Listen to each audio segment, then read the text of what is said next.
Yo, internet, welcome back.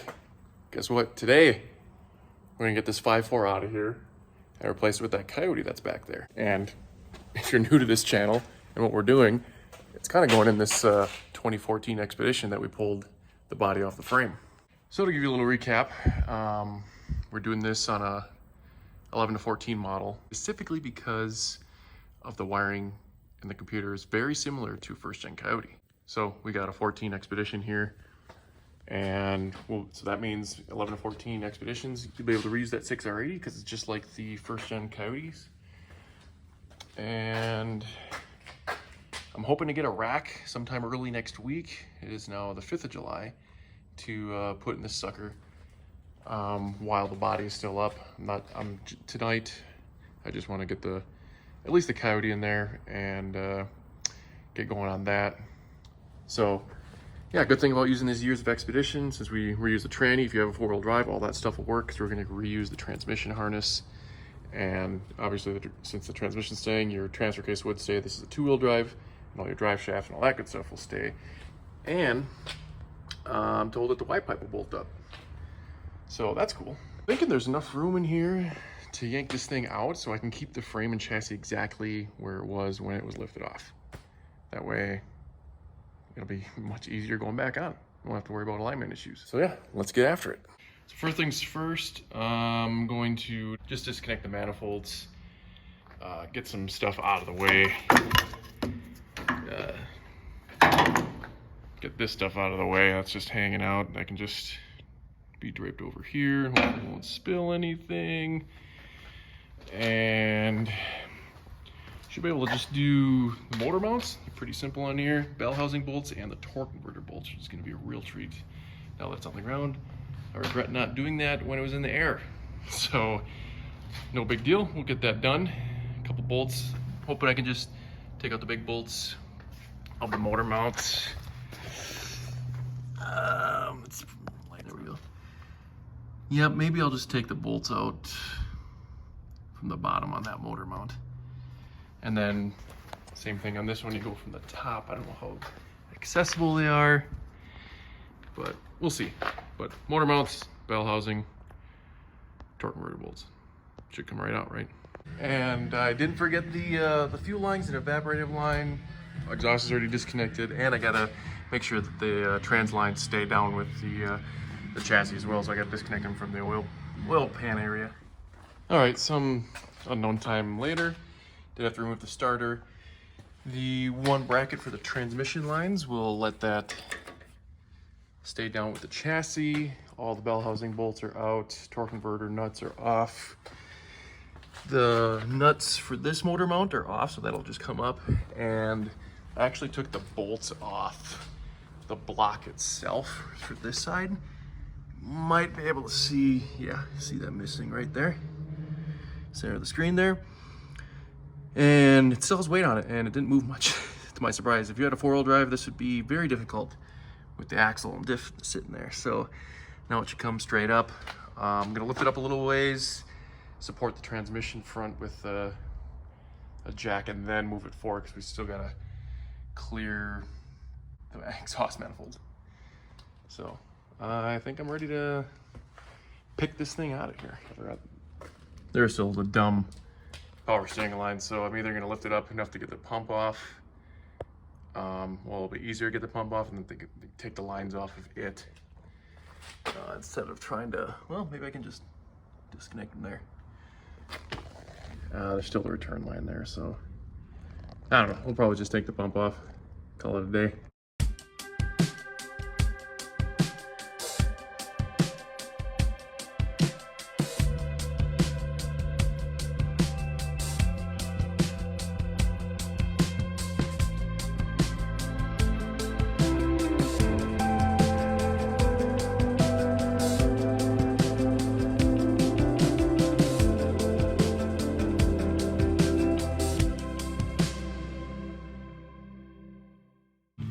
Just like that, another 3 bell deleted.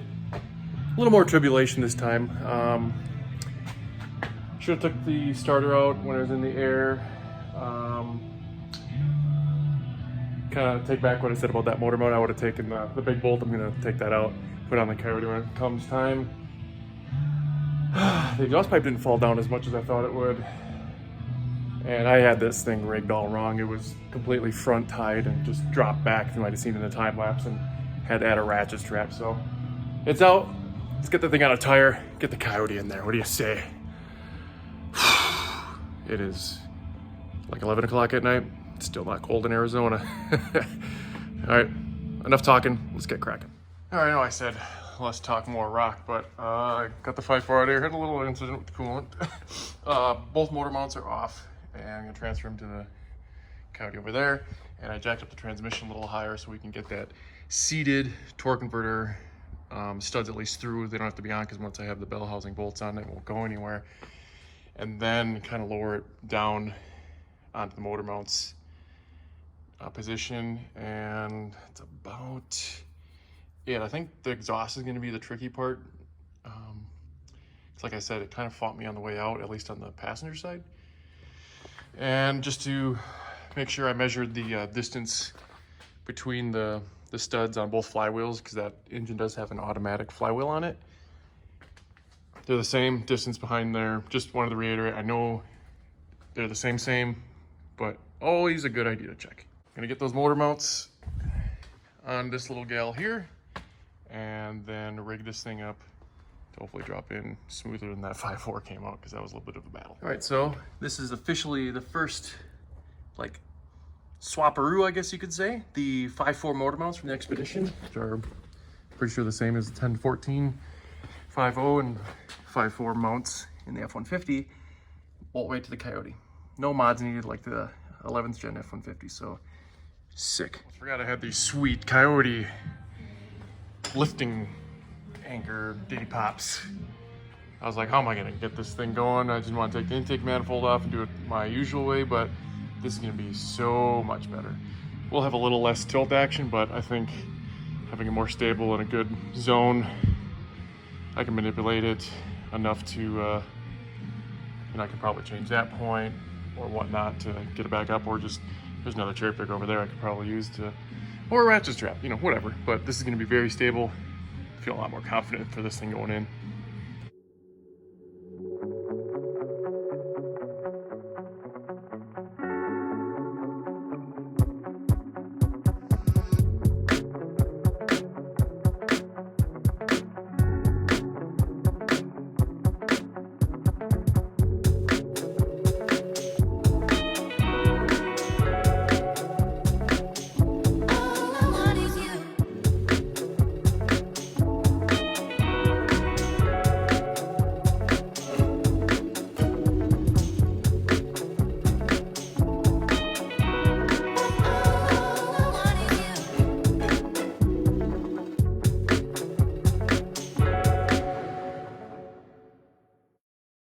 Coyote is in for the most part. I had to do a little juicy fruit with that motor mount. I just wanted to loosen the bolts.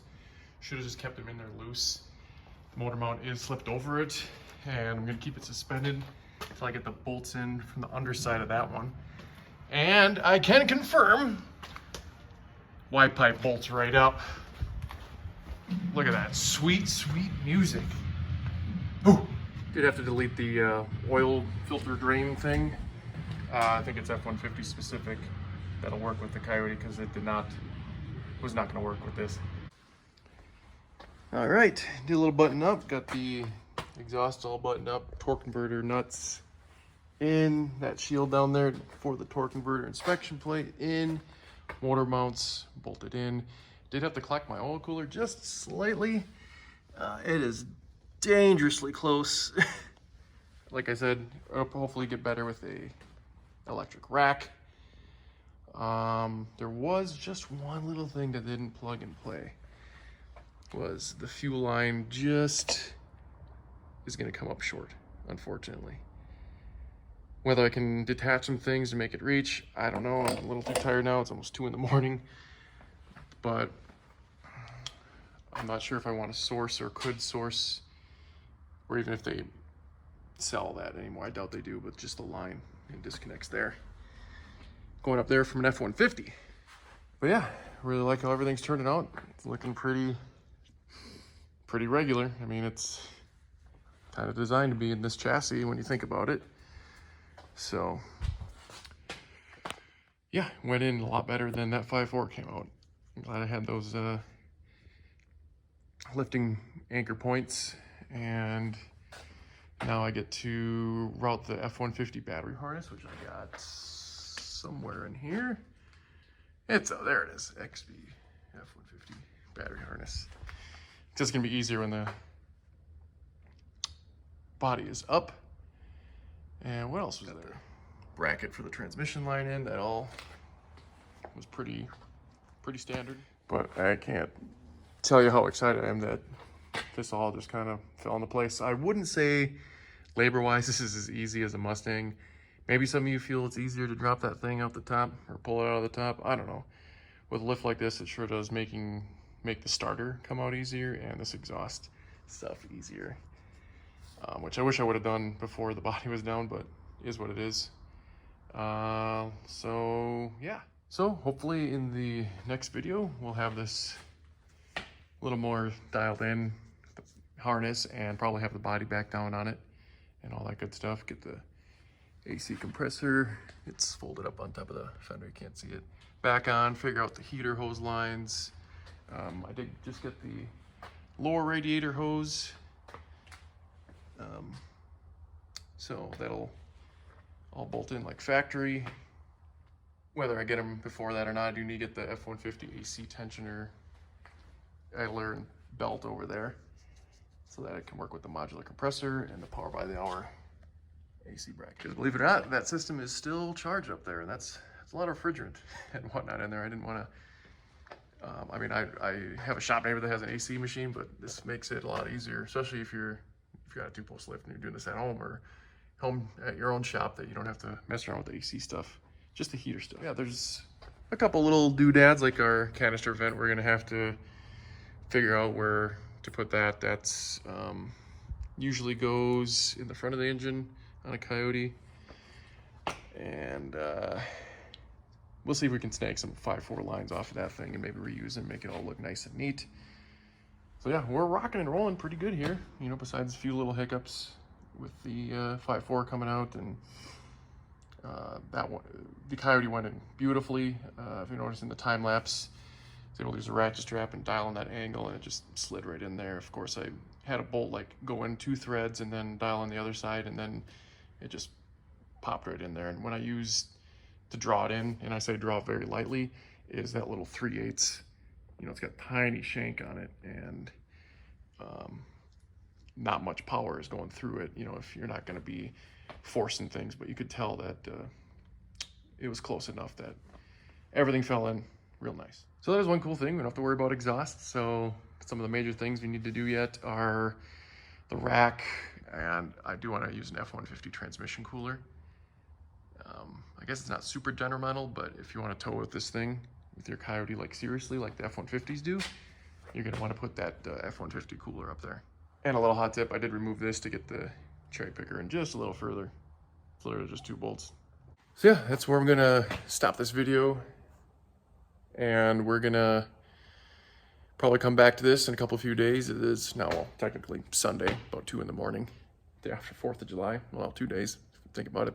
Anyway, we're going to take a couple days rest, probably come back Tuesday, and get some more stuff dialed in. So hopefully next time you check this out, the body will be down and you'll get to see what the Coyote looks like in the engine bay of an Expedition, which is probably identical to the 9 to 14 F-150s.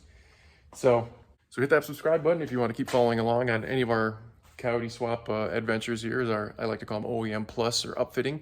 And if you like the video, give it a thumbs up. We'll see you next time.